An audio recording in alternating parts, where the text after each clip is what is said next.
बेटी की ससुराल। बेटी की ससुराल छोटे से गांव की सुशीला नाम की एक महिला ने कुछ साल पहले पशुपालन करके दूध का काम शुरू किया था। अपने काम की शुरुआत उन्होंने 2 पशुओं से की। दूध निकालने और फिर दूध बेचने के काम खुद ही करती थी। हालांकि उनका भरा पूरा परिवार, बच्चों की शादी हो चुकी थी। बेटी की शादी पिछले महीने ही हुई थी। आस पड़ोस के घरों की महिलाएं उन्हीं के यहाँ दूध लेने आती हैं। आज सुबह जब पड़ोस में रहने वाली मंजू सुशीला के घर दूध लेने आई तो डोली लेकर पहुंची।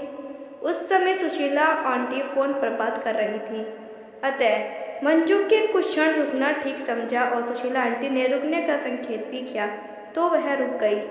सुशीला आंटी की बातें पास बैठी मंजू के कान में पड़ रही थी। वह अपनी बेटी से बात कर रही थी जिसकी शादी पिछले महीने ही हुई थी। वह कह रही थी, देखो बेटी, मायके की याद आती है, ठीक है, लेकिन वह घर अब तुम्हारा है।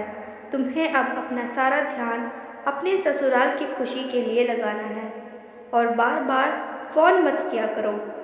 सबसे चोरी छिपे तो बिल्कुल भी नहीं। जब भी यहाँ फ़ोन करना तो सास या पति के सामने ही करना। पति की खुशी में ही पत्नी की खुशी होती है। तुम अपने फ़ोन पर मेरे फ़ोन का इंतज़ार कभी मत करना। मुझे जब कभी भी बात करनी होगी तो मैं तुम्हारी सास के या दामाद जी के नंबर पर फ़ोन लगाऊंगी, तब तुम भी बात कर लेना।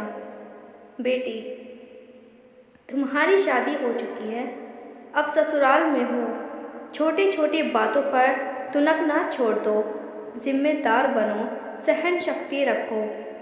अपना घर कैसे चलाना है, तीज त्योहार कैसे करने हैं, यह सब अपनी सास से सीखो।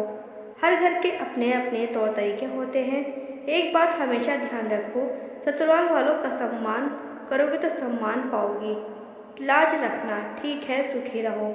सुशीला की यह सारी बात सुन रही मंजू ने प्रशंसा के भाव में कहा, बेटी को बहुत सुंदर समझाया है।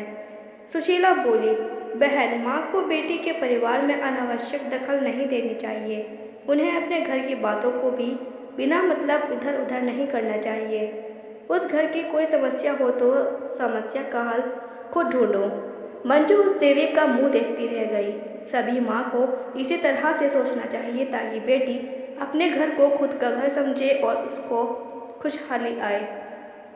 अगर आपको हमारी स्टोरी पसंद आई तो फ्रेंड्स शेयर ज़रूर कीजिए और सब्सक्राइब ज़रूर कर दीजिए।